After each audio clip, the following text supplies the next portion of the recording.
Une vie, une œuvre. Gérard Labrunie, dit Gérard de Nerval, 1808-1855.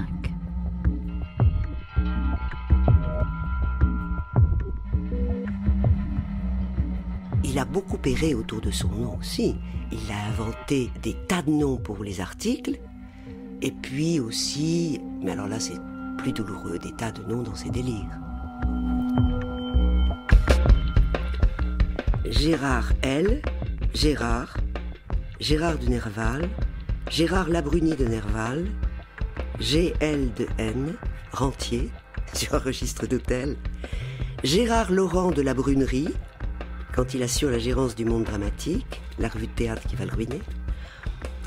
Et pendant les crises, il signe un tiers Gérard, Gère, G. Labrunoe di Nawae, Il Cavaliere G. Nap della Torre Brunia,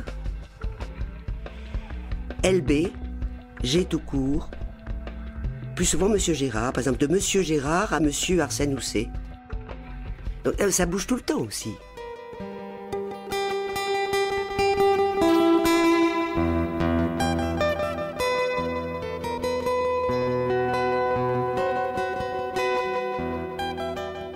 Nerval journaliste, par Françoise Estèbe et Françoise Camard.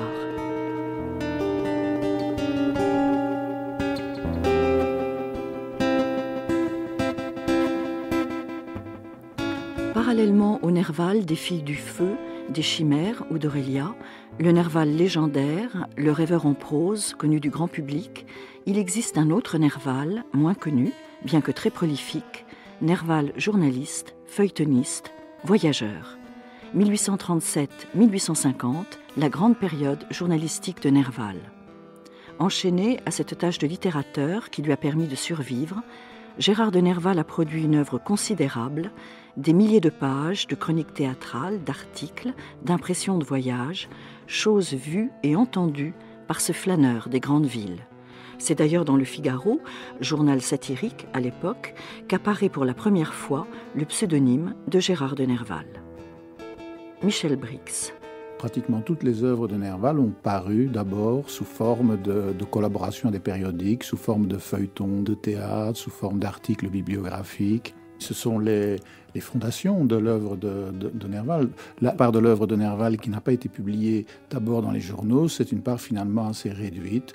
Donc on peut évoquer les pièces de théâtre, encore que c'est un ensemble un peu particulier dans l'œuvre de Nerval, puisque à l'exception de Léo Burckhardt, les pièces ne sont pas signées par Nerval seul.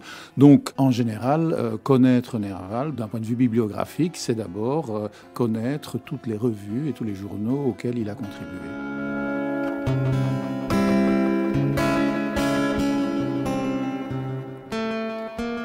Nerval journaliste, c'est l'homme ancré dans le réel, refuge contre la déraison, c'est l'homme attentif à son temps, partie prenante dans les polémiques artistiques de l'époque, homme d'humeur et d'humour, curieux, érudit, écrivain fantaisiste et réaliste à la fois, qui participe de la vie et de la fête de son temps, voyageur en Orient qui se fuit et se cherche dans le même mouvement après la grande crise de folie de 1841. Les écrits journalistiques de Nerval, riches en vagabondage et en digression, recèlent tous les éléments fondamentaux de son œuvre, des fragments de texte qu'il va réutiliser, replacer dans des contextes différents. On voit son esthétique se construire, car ses écrits sont en résonance avec son œuvre la plus profonde. Ne serait-il pas d'ailleurs arbitraire de scinder la personnalité de Nerval entre réel et illusion ? Jean-Nicolas Hillouze. Selon moi, il y a en apparence deux visages de l'œuvre de Nerval. D'un côté, un Nerval journaliste, et puis de l'autre, un Nerval plus mystérieux, plus grave, plus profond. Mais je pense qu'entre ces deux visages, le passage se fait et il n'y a pas de rupture entre Nerval feuilletoniste et l'auteur d'Aurélia ou des Chimères. C'est un paradoxe dont Nerval lui-même, le premier, a souffert, puisqu'il a pu ressentir son métier de journaliste comme une aliénation. Lui-même se dit astreint au joug du feuilletoniste et se sait, compte tenu de son absence de fortune personnelle, se sait condamné à, dit-il, vendre sa plume. Et donc il le fera toute sa vie, non sans souffrance, et pourtant, dans les journaux, il va trouver le chemin qui mène vers lui-même, et il va aussi trouver dans la pratique quotidienne du journalisme un véritable atelier d'écriture qui va conduire sa prose jusqu'à son rythme le plus personnel qui se découvrira dans les derniers récits notamment.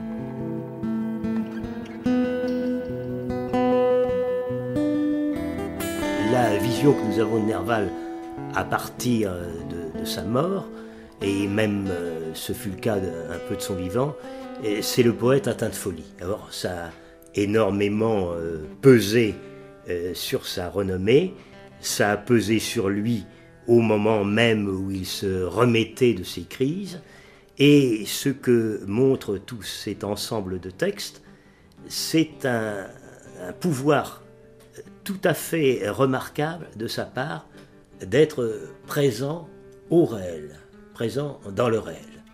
Donc ce n'est pas du tout un auteur surréel, fantastique, marqué par l'extrême fantaisie ou l'extrême déviation de la folie, mais c'est quelqu'un qui avait un rapport au quotidien extraordinairement juste et sensible. Donc on va retrouver ça plus tard dans les Nuits de Paris, on va retrouver ça dans ses promenades et souvenirs.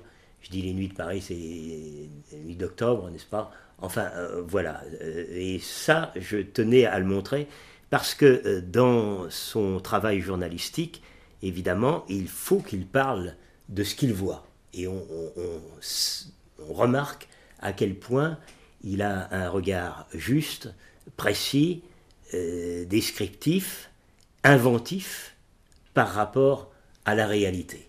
Donc ça corrige l'image du Nerval fou que l'on avait d'une certaine façon. Oui, très certainement. C'était mon ambition que de montrer ça d'une façon plus forte. Le Nerval réaliste, d'ailleurs, et le Nerval capable d'humour, n'est-ce pas? Et le Nerval déployant une très grande sensibilité qui n'est pas forcément la sensibilité de l'imaginaire. Donc un Nerval relativement bien adapté à la vie et capable de rendre compte de cette vie quotidienne et qui l'environne et qu'il est l'un des premiers à montrer avec cette ferveur et cette simplicité. Gérard de Nerval, Histoire véridique du canard, aux éditions du Castor Astral. Une sélection d'écrits journalistiques de Nerval, présentée et annotée par Jean-Luc Steinmetz. Il est original dans la mesure où son tempérament s'exprime là, et où, à la faveur de représentations théâtrales, par exemple, il exprime sa vérité particulière. Mais surtout, dans ses articles de journaux, parfois, il choisit spécifiquement des sujets qui, on s'en aperçoit par la suite, ont trait à son œuvre. L'œuvre de Nerval, c'est une œuvre extrêmement dispersée, qui forme une espèce de mosaïque que le lecteur, en fin de compte, reconstitue, mais dont lui-même n'était peut-être pas absolument conscient. Ce qui est important dans son travail journalistique, à côté de la tâche hebdomadaire à laquelle il était astreint, plus ou moins, c'est que à un moment ou à un autre, on s'aperçoit qu'il va y avoir des sources ou des regains dans ce qu'il dit et qui mènent vers des œuvres totalement littéraires et qui ne sont pas simplement d'ordre informatif. Par exemple, lorsqu'il parle des bayadères qui viennent à Paris, et des danseuses indiennes, eh bien, on s'aperçoit que à cette occasion, il va y avoir une référence plus tard, guère plus tard d'ailleurs, dans l'un des sonnets d'un ensemble de poésie qui est resté longtemps privé. À chaque instant, donc, ou du moins très fréquemment, il y a ces marques qui vont prospérer par la suite. N'est-ce pas? C'est comme des graines, des semences. N'est-ce pas? Il y a l'œuvre journalistique de Nerval est une sorte de séminaire de son œuvre littéraire. Mais c'était une nécessité matérielle ? Nerval a eu un revers financier très important, enfin, qu'il a poursuivi longtemps. En 1835, il avait fait un héritage intéressant qui lui venait de son grand-père.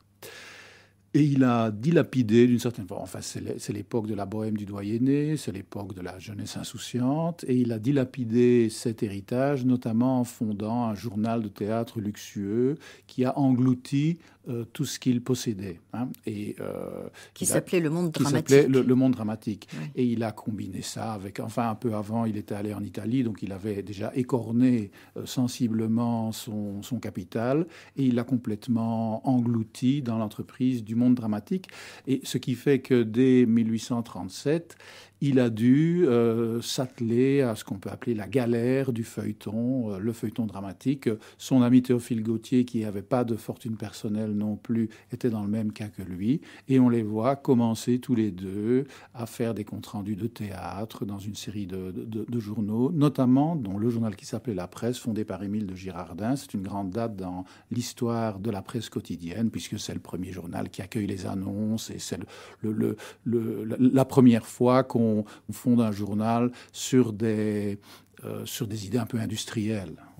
Fondation de la presse du siècle et de toute une série de journaux qui donnent les comptes rendus des séances de l'Assemblée nationale et puis qui propose, on disait en rez-de-chaussée, enfin dans le bas du journal, une partie littéraire, une partie bibliographique ou une partie de compte-rendu dramatique. Et on a là toute une série de journalistes, enfin de journalistes littéraires qui œuvrent dans ce sous-sol, je vais dire, du journal sous-sol qui accueille aussi, c'est une nouveauté également, les œuvres, par exemple les œuvres de Balzac ou les œuvres de Dumas en feuilleton.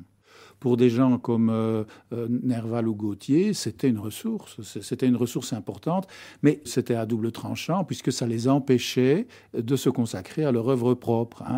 Ils passaient toute leur soirée dans les théâtres à faire le compte-rendu de pièces qui n'ont pas survécu, enfin qui en général n'étaient pas des pièces intéressantes. Et donc, ils ont pu... Gautier a résisté, tandis que Nerval, lui, souvent, il abandonnait. Enfin, il faisait des comptes rendus de théâtre pendant 6 mois. Il restait fidèle au journal pendant 6 mois. Et puis il partait voyager. Ou il arrêtait. Il avait moins de constance, enfin, que Gautier.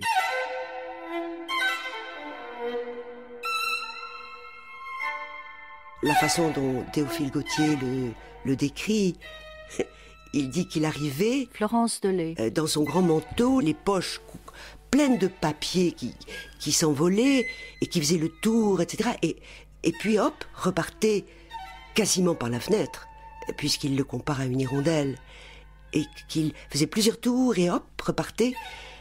Et il y a dû avoir comme ça une agitation que certains contemporains regardaient avec tendresse, comme Gautier, et d'autres en se moquant.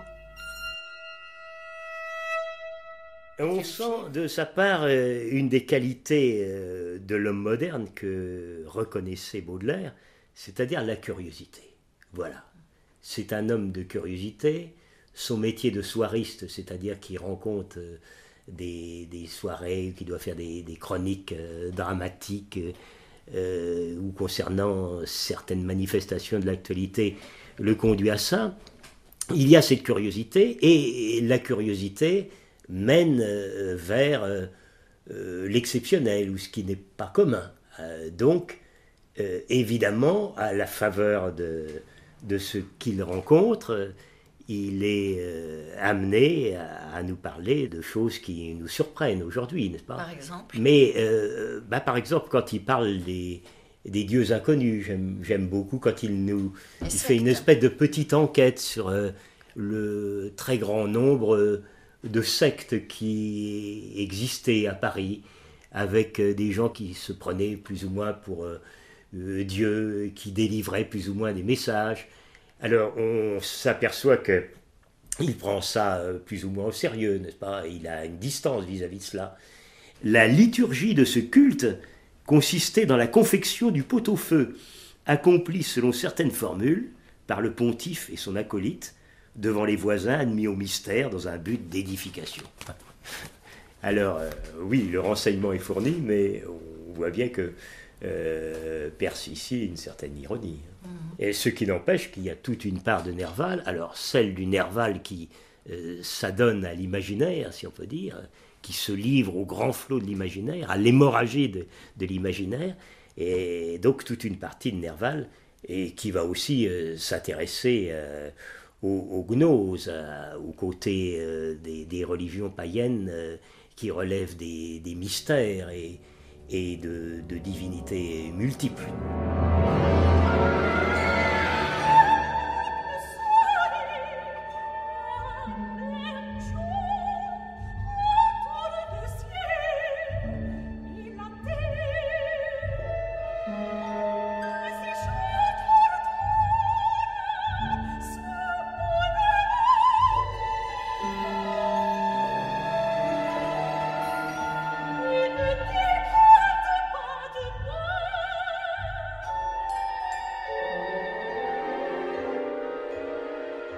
Nerval avait une passion pour le théâtre, il était au théâtre tous les soirs. Alors il a parlé en effet de cette contrainte qu'a pu représenter le journalisme pour lui, mais en même temps, le théâtre était une véritable passion pour Nerval. Il y serait allé de toute façon. Oui, alors vous savez que Sylvie commence par « Je sortais d'un théâtre où tous les soirs je paraissais aux avant-scènes en grande tenue de soupirant ». Et en effet, tous les soirs, Nerval était au théâtre, non pas seulement pour admirer l'actrice aimée, peut-être Génie Colomb, mais aussi pour honorer sa fonction de journaliste et de chroniqueur dramatique. Il est très sévère, oui. Particulièrement avec le vaudeville bourgeois. Oui, et il est en effet très sévère et il voit que le théâtre s'enferme dans une sorte de ressassement.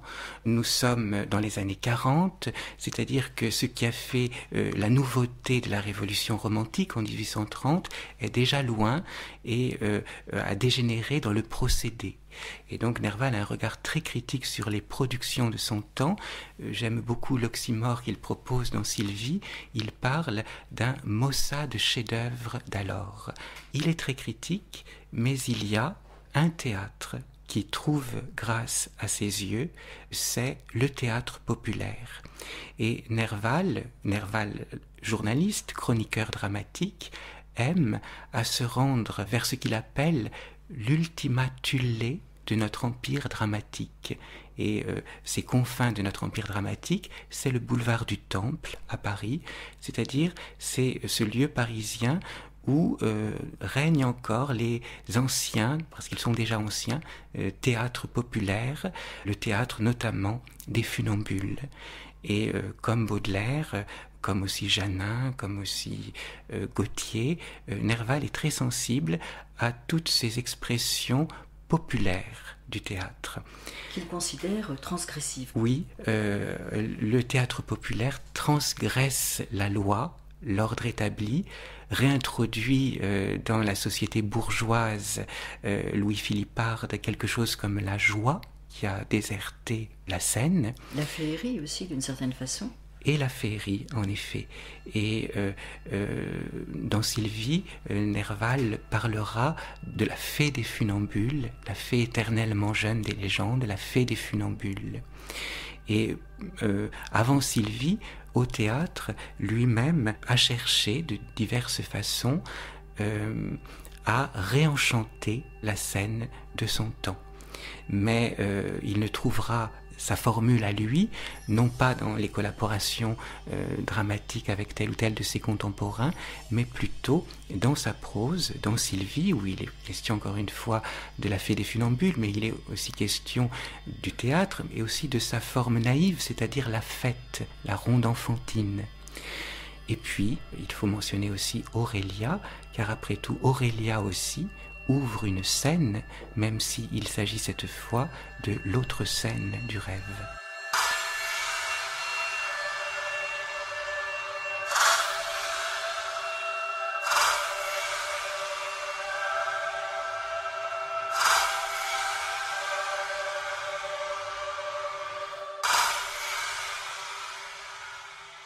L'élite de la société parisienne s'était portée vendredi dernier au théâtre illustré par Feu de Bureau, La pantomime est-elle morte après lui, comme la tragédie après Talma? Telle était la question. Aussi ne vous étonnez pas s'il y a quelque chose de funèbre dans le titre cité plus haut. Le titre cité plus haut, c'est le titre d'une nouvelle pantomime, Pierrot, Valet de la Mort. Un premier sourire à travers un voile de dentelle d'Angleterre, ou si vous voulez à travers un haillon de gaz noir d'éteinte, c'est tout ce qu'on pouvait attendre de cette belle veuve éplorée, la pantomime. La tragédie a pleuré beaucoup plus longtemps, mais c'était son rôle. Elle a enfin retrouvé de nouveaux interprètes, inspiré de nouveaux génies. La pantomime n'a pas été moins heureuse vendredi soir. On ne se cachait pas que c'était là un grand événement. La littérature était à son poste, la critique avait préparé des trognons de pommes, une opposition aveugle a crié tout d'abord « Abalez lorgnette !» Nous avons protesté énergiquement. Quoi, le peuple n'admettra-t-il pas qu'on ait la vue basse? En supprimant les lorgnettes, espère-t-il y voir plus clair? Non, ce cri n'était que l'œuvre d'une malveillance isolée, et s'il est au monde un public intelligent, c'est certainement celui des funambules. Nous n'en voulons pour preuve que la brochure, inédite, qui lui a été dédiée par l'auteur de la pantomime nouvelle, M. Champfleury. Il commence par établir l'esthétique du genre, etc., etc. Du point de vue du théâtre, il s'aperçoit qu'il faut un renouvellement du théâtre, et ce renouvellement du théâtre est encouragé par Victor Hugo, n'est-ce pas? C'est-à-dire que le théâtre romantique, à l'image du théâtre shakespearien que l'on redécouvre, peut donner lieu à tout, voire le songe d'une nuit d'été. Donc, à ce moment-là, la partie gestuelle du théâtre, la partie parfois sacrificielle du théâtre, la présence du chant, la présence de la musique, l'image d'une sorte de théâtre total, qui ne serait pas du tout le théâtre wagnérien, mais qu'il connaissait, et là, dans son esprit. Et puis, je crois il voit bien la part d'imaginaire qu'offre le réel du théâtre. Le réel du théâtre permet d'insérer dans le réel, dans la chimère, comme disait Mallarmé, de l'espace théâtral, une nouvelle réalité. Et puis, il ne vit pas dans un monde fermé, donc il y a des quantités de possibilités qu'offre le présent à chaque instant.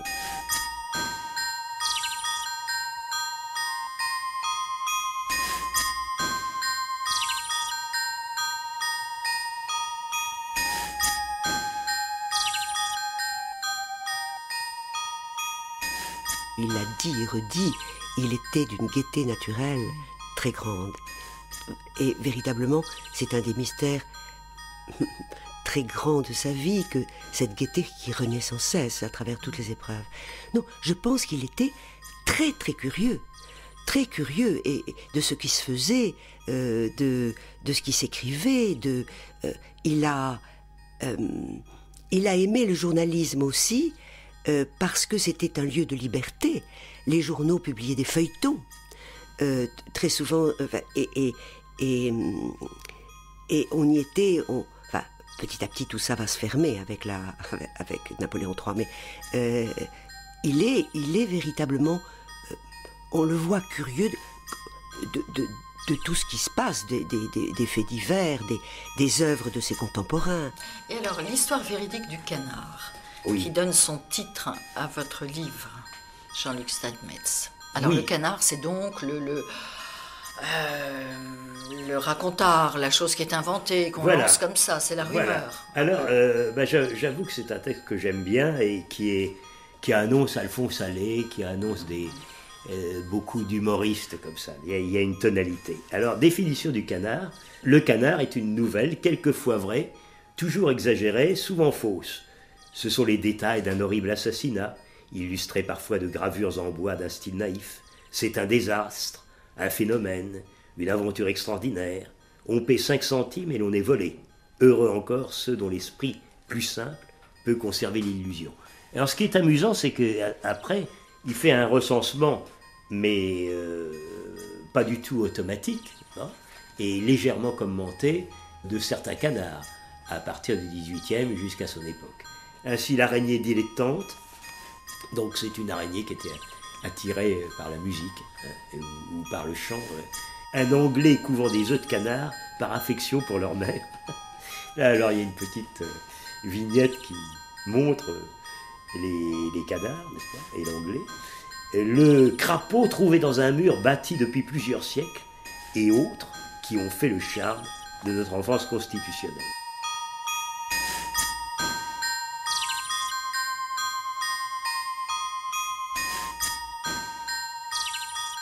Mais Nerval avait l'esprit canular.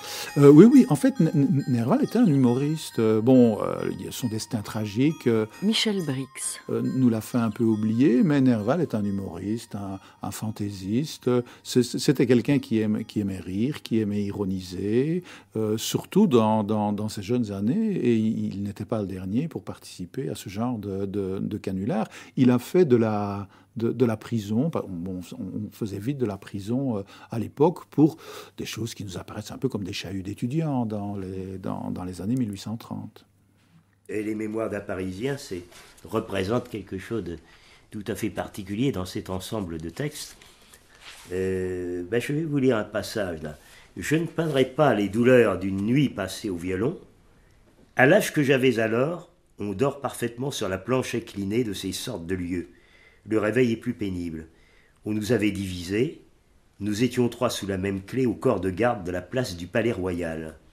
Le violon de ce poste est un véritable cachot, et je ne conseille à personne de se faire arrêter de ce côté. Après avoir probablement dormi plusieurs heures, nous nous réveillâmes au bruit qui se faisait dans le corps de garde. Du reste, nous ne savions s'il était jour ou nuit. Nous commençâmes par appeler, on nous enjoignit de nous tenir tranquilles. Nous demandions d'abord à sortir, puis à déjeuner, puis à fumer quelques cigares. Refus sur tous les points. Ensuite, personne ne songea plus à nous. Alors nous agitons la porte, nous frappons sur les planches, nous faisons rendre au violon toute l'harmonie qui lui est propre. Ce fut de quoi nous fatiguer 1 heure. Le jour ne venait pas encore. Enfin, quelques heures après, vers midi probablement, l'ombre à peine perceptible d'une certaine lueur se projeta sur le plafond et s'y promena dès lors comme une aiguille de pendule. Est-ce qu'il y a un choix de Nerval par rapport aux journaux dans lesquels il écrit, qui peut être un choix d'opinion, ou alors est-ce qu'il est simplement dicté par la nécessité matérielle ? Oui, je pense qu'il est dicté par la nécessité matérielle, les opportunités qui peuvent se présenter. Il a collaboré à un journal qui s'appelle Le Carrousel et qui était destiné à un public d'aristocrates. Il a collaboré à la Charte de 1830 qui était sous la Restauration dans les années 1836-1837 de la monarchie de Juillet, qui était un peu considéré comme un organe gouvernemental. Il a collaboré à la presse un peu après, qui était beaucoup moins lié au pouvoir, enfin qui n'était pas un journal d'opposition, mais qui était moins lié au pouvoir. On aurait du mal, je crois, à essayer de trouver une ligne politique chez lui. C'est plutôt une question justement d'occasion, d'opportunité, enfin de rencontre. Il était tout de même un petit peu rebelle dans les années 1830. Dans les années 1830, c'est une rébellion de jeunes, c'est une rébellion de 68 arts. Enfin, c'est un gain d'ailleurs, c'est un chahuteur, c'est quelqu'un qui n'a pas envie de travailler, c'est quelqu'un qui s'est opposé à son père. Son père voulait qu'il fasse, comme lui, des études de médecine, qu'il prenne un peu sa succession comme médecin. Le jeune Gérard Labrunie ne voulait pas entendre parler de ça, et c'est quelque chose qui a d'ailleurs toujours empoisonné son existence et ses rapports avec son père, parce que au moment des crises de folie, le père a pu avoir l'impression que ses réticences vis-à-vis de la carrière littéraire se trouvaient confirmées. Si Nerval était devenu fou, enfin, c'est parce qu'il avait exercé des activités qui n'étaient pas faites pour lui. Il avait fréquenté des gens qui n'étaient pas des gens fréquentables. Et s'il avait été médecin, tout se serait bien passé. Mais donc, dans ce climat, cet état d'esprit du Gérard de Nerval ou du Gérard Labrunie de 21, 22, 23, 24 ans, c'est le jeune homme qui a envie qu'on le laisse tranquille avec la question de l'avenir, la question de la carrière. C'est quelqu'un qui a envie de s'amuser. C'est la bohème, enfin, c'est ce qu'on appelle la bohème, mais qui pour lui va durer jusqu'à sa mort. Il n'y aura jamais véritablement d'entrée dans la vie adulte.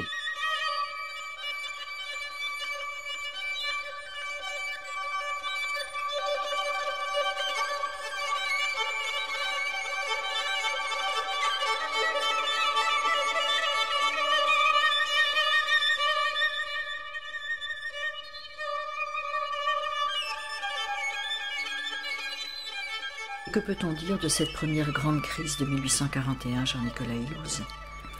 Alors, elle est tout à fait déterminante, ne serait-ce que parce que c'est de cette année-là, 1841, que datent les premières versions de quelques-uns des sonnets qui composeront les futures chimères. Donc il y a un lien très profond qui se fait là entre poésie et folie. Mais ensuite il abandonne la poésie pour le réel de l'ailleurs, pour le voyage. Et pour la prose, donc encore une fois, on sent que la prose et le réel du voyage sont là pour se protéger contre ce qu'il y a de trop destructeur dans la folie.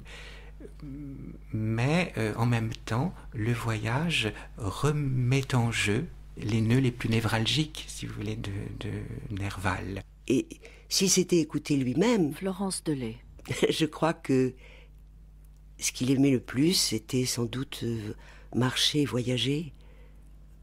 Mais des voyages viennent des livres aussi extraordinaires. Le voyage en Orient a parfois donné, je crois, des articles. Bon, puis ensuite c'est repris. Il y a une reprise inlassable, je crois. Il y a une sorte de déambulation dans son œuvre. Oui, c'est le mot. Et de déambulation. Et quand c'est heureux, de promenade. Promenade, c'est souvenirs. Mais il revient souvent sur ses pas, il repart. C'est peut-être plus une errance ou... Mais vous savez, à son mal, il y avait peu de remèdes. Et un des remèdes de l'époque, c'était la marche. Une des indications thérapeutiques du docteur Blanche, c'était de marcher beaucoup. Et on a l'impression que quelquefois les voyages à pied, les voyages correspondent à des moments troublés, où il essaye de se rétablir en marchant. La position assise n'est pas bonne. Et là, le théâtre ou les spectacles sont au contraire des lieux qui font enfin, un peu peur. N'oubliez pas que c'est après, en sortant du théâtre, que va commencer Sylvie. Je sortais du théâtre et hop, et commence... Et il veut en pleine nuit prendre le train. C'est-à-dire, je crois que le désordre, il est là avec des moments... Enfin, ce désordre qui peut être ou cruel ou gracieux. Et il y a eu des moqueries de ces extravagances. Je pense qu'à l'époque, on ne savait pas du tout ce que représentait la douleur d'une maladie mentale. Bon. Et un de ces grands spécialistes, Jacques Bonny, me disait, au fond, nous, contemporains, avons voulu oublier cette partie terrible et un peu, comment dire, dérisoire, que les contemporains ont capté. Quand, par exemple, il cassait tout dans une maison de filles dans laquelle il était entré, et ça... Bon, c'était des crises qui n'étaient pas toutes transfigurées comme dans Aurélia. Il y avait la misère de la maladie mentale. Et vous voyez, quand il se promène en traînant par la laisse un homard, mais cela devait faire rire plutôt que pleurer. Il y a eu, je crois, un embellissement du rêve et de la folie dans l'esprit du XXe siècle, à mon avis, né du goût des surréalistes pour le rêve et la folie, mais ils n'étaient pas fous.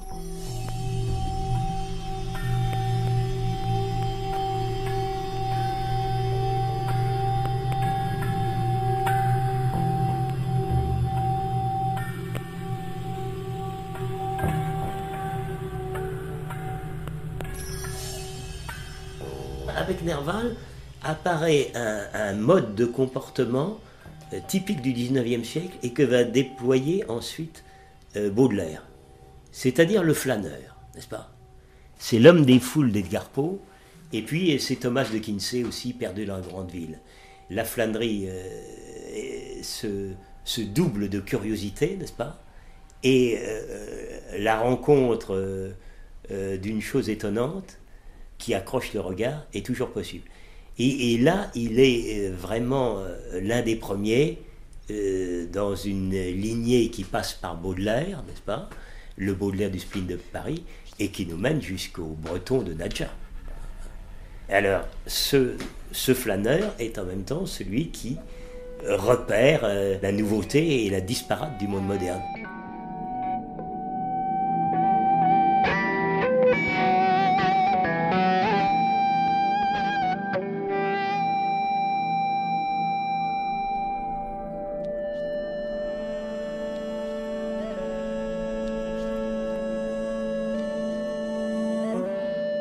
C'est un geste constant dans sa vie.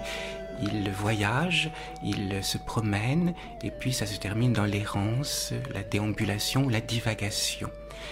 Alors, plus précisément, pour ce qui est du voyage en Orient, lorsque Nerval part en Orient, il s'agit en apparence, mais tout est double chez Nerval, il s'agit en apparence de reprendre pied sur le réel.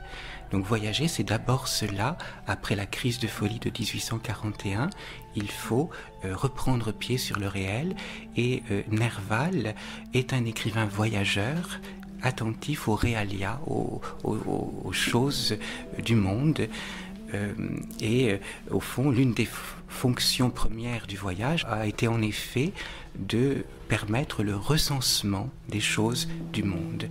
Donc Nerval, en voyageant, donne à lire aux lecteurs parisiens des choses qu'ils ne connaissent pas. Mais là encore, dès le voyage en Orient, ce chemin dans le réel conduit vers des choses qui résonnent plus profondément en lui, et Nerval n'est pas simplement l'écrivain réaliste, fantaisiste ou ironique qu'il donne à paraître, et en fait, le voyage en Orient devient assez vite une sorte, même si c'est encore en pointillé, une sorte de quête initiatique vers une spiritualité qui serait perdue en Occident et dont l'Orient pourrait être encore le dépositaire. Alors, par rapport aux grands voyageurs romantiques, ce qui a changé dans les années 40, c'est d'abord que Nerval recentre sur lui-même, sur une sorte d'instabilité existentielle, son désir de partir. Voilà ce qui pousse le voyageur désormais à partir. Voilà ce qui anime chez lui ce que Baudelaire appelle le bohémianisme. C'est une sorte de pulsion ou d'insatisfaction fondamentale. Baudelaire dit « Je ne suis bien que là où je ne suis pas », dit-il. Eh bien, Nerval aussi. Donc la fragilité qui a été qui s'est révélée au moment de la folie reste toujours présente.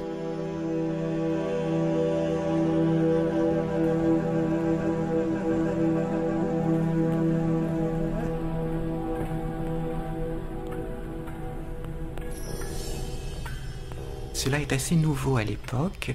Au fond, Nerval s'est oublié son regard d'occidental. Et voyager, c'est déplacer le regard et donc perdre ses préjugés. C'est aussi devenir autre. Et Nerval, en Orient, aimera se déguiser en oriental. Et c'est une première façon pour lui de devenir autre, en effet. Et vous savez que sur une gravure qui le représente, il écrira « Je suis l'autre ». Mais est-ce qu'il n'y a pas un risque pour lui de se perdre, lui qui a déjà une identité tellement fluctuante? Voilà, donc ce voyage qui devait prémunir contre la folie, en fait, la remet en jeu, et à force de se séparer des repères qui font l'identité occidentale, au fond, Nerval se perd lui-même. Il y a une lettre assez émouvante de Nerval à son retour d'Orient, une lettre à son père, où il note qu'il y a dans son costume même, à son retour d'Orient, un mélange, dit-il, de luxe oriental et d'habitude vestimentaire occidentale démodée après un an de voyage. Donc on reste le voyage en Orient s'en tient dans une sorte de suspens entre l'Orient et l'Occident, sans que Nerval soit allé plus loin. Et ce plus loin, c'est Aurélia qui l'accomplit, puisque Aurélia est aussi un voyage en Orient.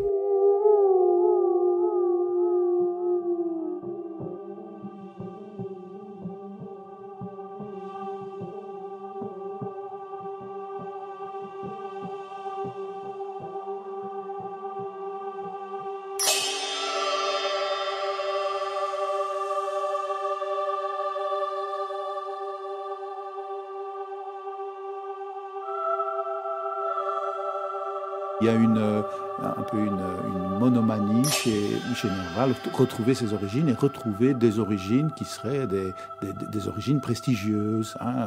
C'est le prince d'Aquitaine à la tour abolie, c'est-à-dire il ne sait plus qui il est et il cherche, suis-je amoureux Phébus, Lusignan ou Biron, quel est le grand personnage que je suis et que j'ai oublié et que je suis.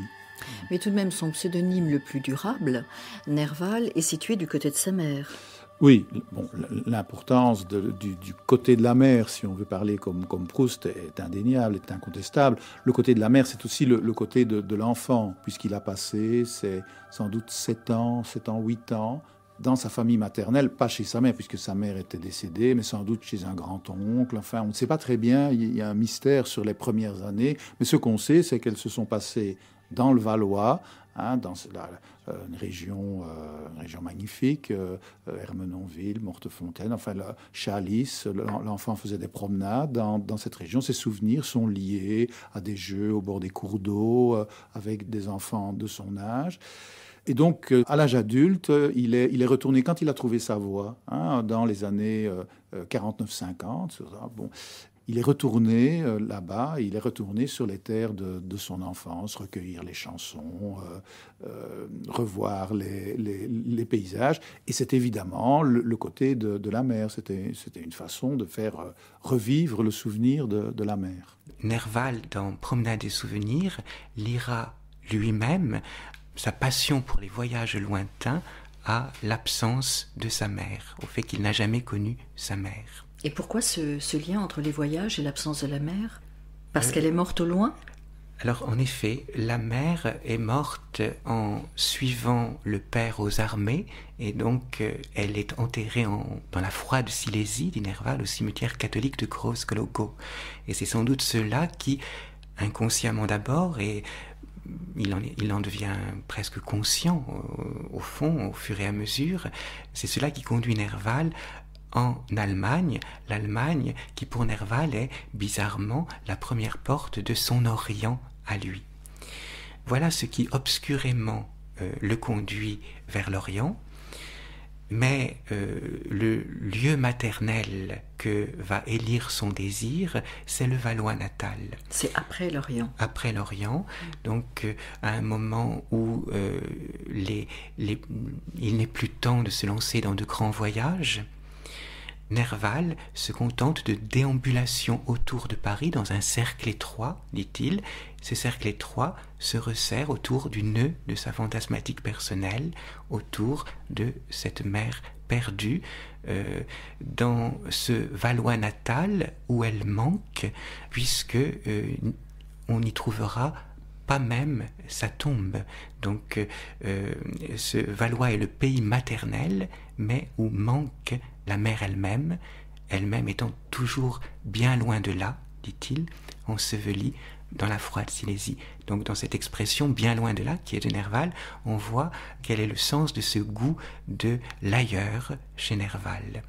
Et Nerval fait également une association entre sa folie et la fièvre qui a emporté sa mère, puisqu'il dit que de temps en temps lui-même est pris par des accès de fièvre, comme ça récurrents. Oui, et les psychanalystes sans doute n'auraient pas de mal à voir dans cette notation que fait Nerval le trait d'un imaginaire mélancolique qui se fait en quelque sorte le vivant tombeau de sa mère.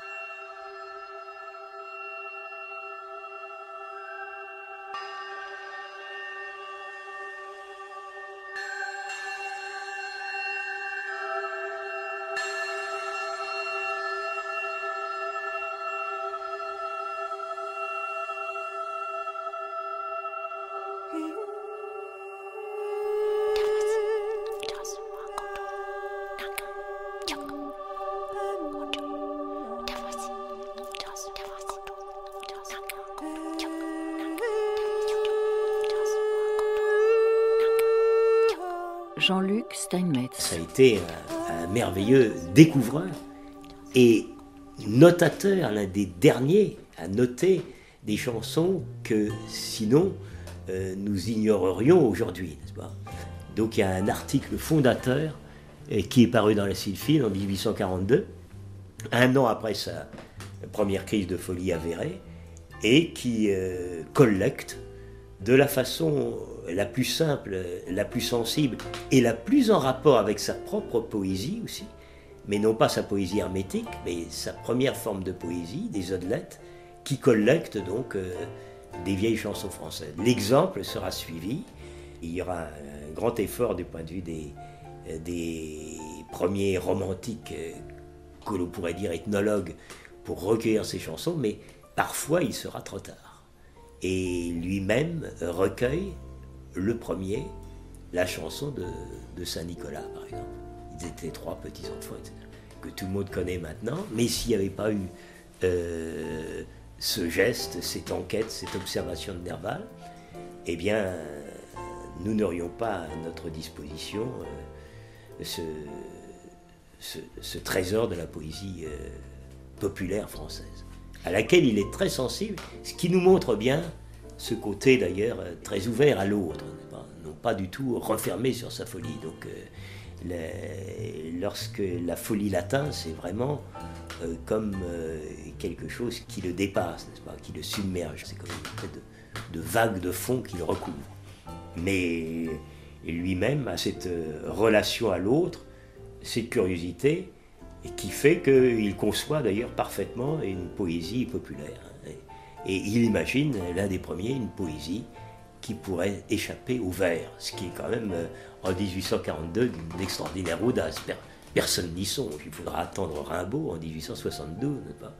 Et les derniers vers de Rimbaud pour qu'on se libère de cette question, non pas du vers, mais de la rime.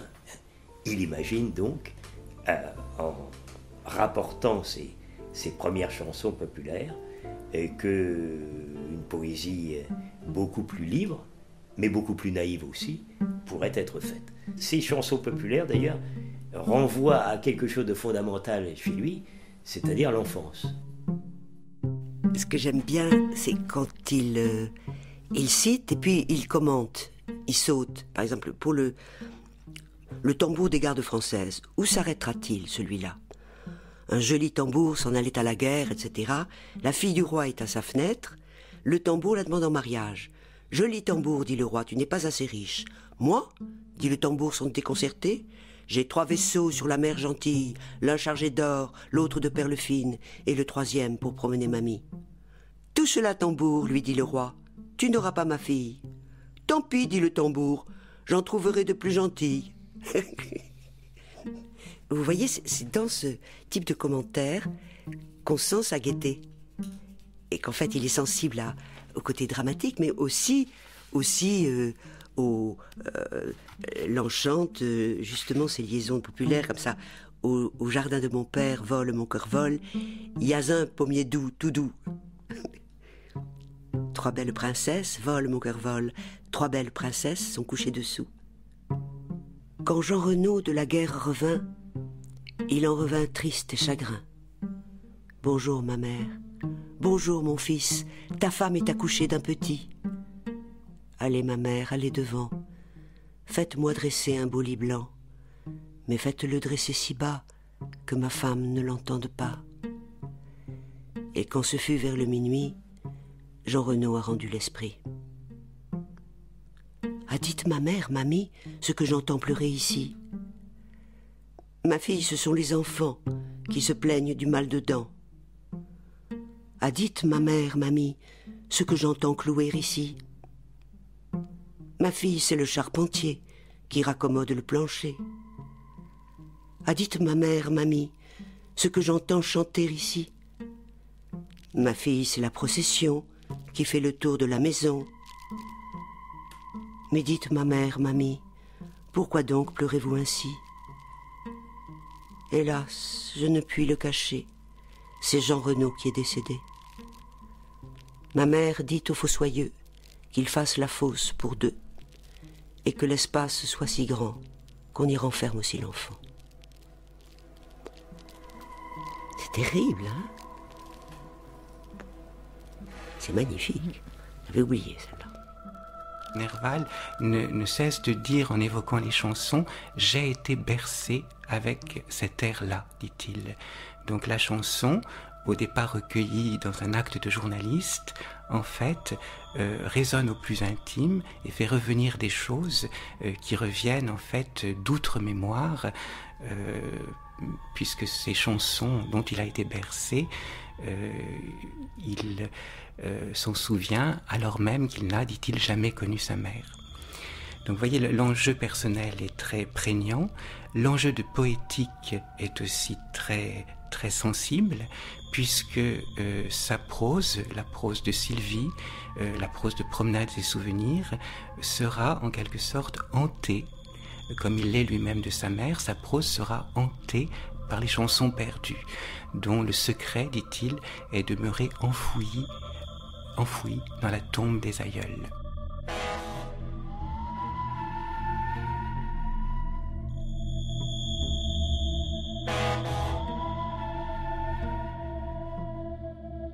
Il avait beaucoup d'oreilles et il notait même parfois la musique. Et ce goût le rapproche des siècles après de Desnos, qui lui aussi va écouter beaucoup les vieilles chansons, la chanson populaire, et le rapproche aussi de Lorca, qui aimait autant que lui les marionnettes que les chansons populaires. C'est une famille.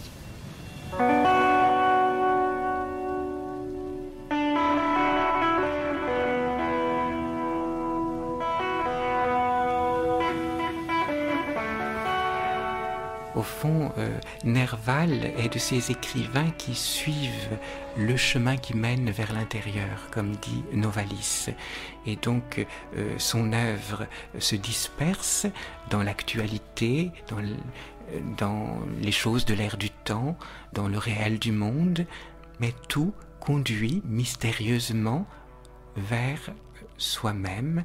Donc ce réel qui doit endiguer le rêve va devenir aussi le lieu où le rêve revient. Et c'est une formule d'Aurélia, l'épanchement du songe dans la vie réelle. Et vous considérez, Jean-Nicolas Hélouz, qu'avec Aurélia, Nerval a conscience qu'il ne peut plus être entendu? Oui, alors cela est quelque chose de tragique qu'il faut souligner, puisque autant l'écriture journalistique de Nerval donnait l'impression d'un Nerval très socialisé, pris dans le jeu social et reconnu d'une certaine façon comme un littérateur dans la scène littéraire de son temps. Et qui a un lien avec le monde à ce moment-là. Dans le lien avec le monde, avec ce qu'il nomme lui-même ses confrères littéraires. Donc il fait partie de la scène littéraire de ce moment de l'histoire à Paris. Mais le dernier Nerval n'est plus entendu par personne, sinon peut-être par le docteur Blanche, qui aurait, dit-on, il faut le dire avec quelques précautions, recommandé à Nerval de noter ses rêves, et cette recommandation serait à l'origine, une des origines possibles, du projet d'Aurélia.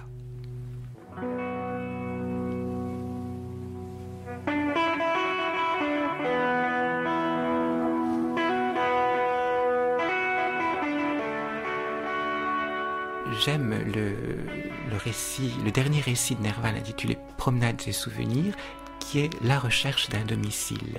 Et chercher un domicile a un sens, il faut l'entendre aussi dans un sens figuré, c'est chercher un lieu où être, c'est chercher lieu d'être, une raison d'être.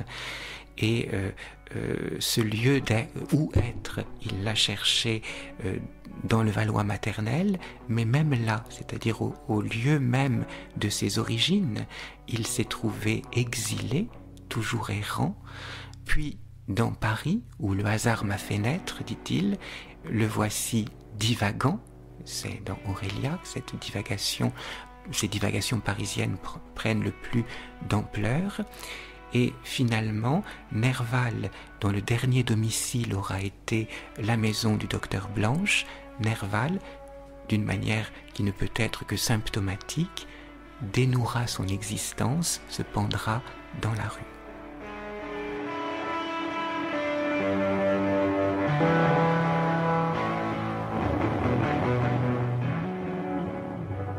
Gérard de Nerval, journaliste. Une émission de Françoise Estèbe. Avec Michel Brix, maître de recherche à l'Université de Namur. Il est l'auteur notamment de Nerval journaliste aux presses universitaires de Namur, d'une biographie avec Claude Pichois chez Fayard et d'un manuel bibliographique. Florence Delay, écrivain, essayiste, auteur de Dit Nerval aux éditions Gallimard. Avec Jean-Nicolas Hélouz, professeur à Paris 8, spécialiste de Nerval. Il est l'auteur notamment de Nerval, le rêveur en prose, au PUF. Il a dirigé l'ouvrage collectif Clarté d'Orient, Nerval ailleurs, aux éditions Laurence Tepper. Avec Jean-Luc Steinmetz, poète, essayiste, auteur de Gérard de Nerval, histoire véridique du canard, aux éditions du Castor Astral. Enregistrement Yves Lehors, Jean-Noël Durand, mixage Serge Ristich, réalisation Françoise Camard.